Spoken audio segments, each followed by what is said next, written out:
హైదరాబాద్ మహానగర అభివృద్ధిలో భాగంగా ప్రభుత్వం మరో కీలక నిర్ణయాన్ని తీసుకుంది. గ్రేటర్ హైదరాబాద్ మున్సిపల్ కార్పొరేషన్ పునర్విభజన తరహాలోని నగర భద్రతా వ్యవస్థను మరింత పటిష్టం చేసేందుకు పోలీస్ కమిషనరేట్ల పునర్వ్యవస్థీకరణ ప్రక్రియను పూర్తి చేసింది. ఫ్యూచర్ సిటీ కోసం ప్రత్యేకంగా 4వ కమిషనరేట్ను ఏర్పాటు చేస్తూ ప్రభుత్వం ఉత్తర్వులను జారీ చేసింది. కొత్తగా ఏర్పాటైన ఫ్యూచర్ సిటీ కమిషనరేట్ తొలి సిపిగా సుధీర్ బాబు బాధ్యతలను చేపట్టనుండగా మల్కాజ్గిరి సిపిగా అవినాష్ మహంతి, సైబరాబాద్ సిపిగా రమేష్ రెడ్డి నియమితులయ్యారు. యాదాద్రి ఎస్పీగా ఆకాంక్ష యాదవ్ కు బాధ్యతలను అప్పగించారు. దీనిపై మరింత సమాచారం మా కరెస్పాండెంట్ కుమార్ అందిస్తారు. రైట్ కుమార్,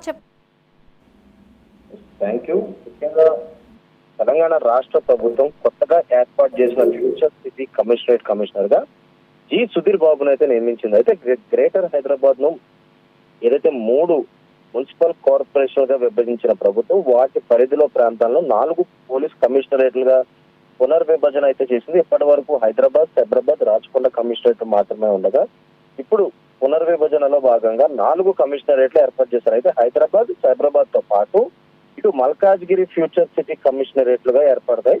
అయితే ఇందులో హైదరాబాద్, సైబరాబాద్ లో పాతవే కాగా రాచకొండ పరిధిలో ప్రాంతాలతో మల్కాజ్గిరి పేరుతో కొత్త కమిషనరేట్ అయితే ఏర్పడుతుంది. ముఖ్యంగా ఫ్యూచర్ సిటీ పేరుతో మరో నూతన కమిషనరేట్ అయితే వచ్చింది.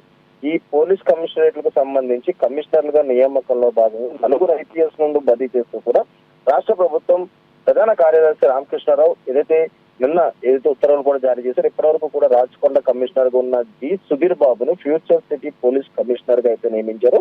సైబరాబాద్ కమిషనర్ గా ఉన్న అవినాష్ మహంతిని మల్కాజ్గిరి కమిషనర్ గా బదిలీ చేశారు. ఇప్పటి వరకు లాజిస్టిక్స్ విభాగం ఐజీగా పనిచేసిన ఎం రమేష్ ను సైబరాబాద్ కమిషనర్ గా నియమించారు. కాగా హైదరాబాద్ పోలీస్ కమిషనర్ గా విసి సజ్జనార్ అయితే ఇంకా కొనసాగుతారు. మరోవైపు రాచకొండ కమిషనరేట్ పరిధిలో ఉన్న భువనగిరి ప్రాంతాన్ని ఈ 4 కమిషనరేట్ల పరిధిలో ఎక్కడ లేకుండా మినహాయించారు. అయితే దీనిని ప్రత్యేక పోలీస్ యూనిట్ గా అయితే ఏర్పాటు చేసి యాదాద్రి భువనగిరి జిల్లాగా పేర్కొంటూ ఆ జిల్లా ఎస్పీ ఆకాంక్ష యాదవ్ అయితే నియమించారు.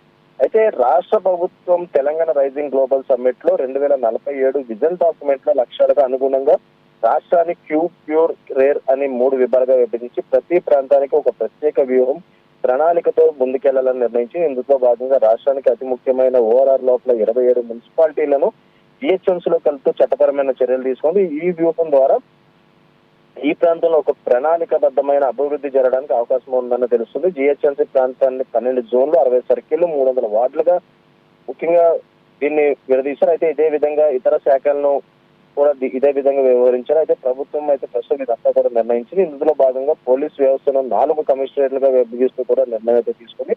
అయితే ముఖ్యంగా చూసుకున్నట్టయితే ఇటు assembly secretary, Begumpet, Shamshabad airport, Badvel high court లాంటి కీలక ప్రాంతాలు అయితే ఉన్నాయి. ఇందులో ఇవన్నీ కూడా హైదరాబాద్ కమిషనరేట్ పరిధిలోకి వస్తాయి. అయితే సైబరాబాద్ కమిషనరేట్లకు వచ్చేసి గచ్చిబౌలి, ఫైనాన్షియల్ డిస్ట్రిక్ట్, నానక్రామ్గూడ, మాదాపూర్, రాయదుర్గ్, హరినగర్ ప్రాంతాలు, అలాగే పటాన్ చెరువు, జీనోమ్ వ్యాలీ, అలాగే రామచంద్రపురం, అమీన్పూర్ తదితర ప్రాంతాలు అయితే సైబరాబాద్ కమిషనరేట్ వస్తే మల్కాజ్గిరి కమిషనరేట్లకు వచ్చేసి కీసరా, సామీర్పేట్, కుత్బులాపూర్, కోంపల్లి తదితర ప్రాంతాలు వస్తాయి. అయితే ఫ్యూచర్ సిటీ కమిషనరేట్ పరిధిలో చేవేళ్ల, మోయినాబాద్, శంకరపల్లి, మాహేశ్వరం, ఇబ్రహీంపట్నం తదితర ప్రాంతాలు అయితే దీంట్లోకి అయితే రానున్నాయని చెప్పొచ్చు.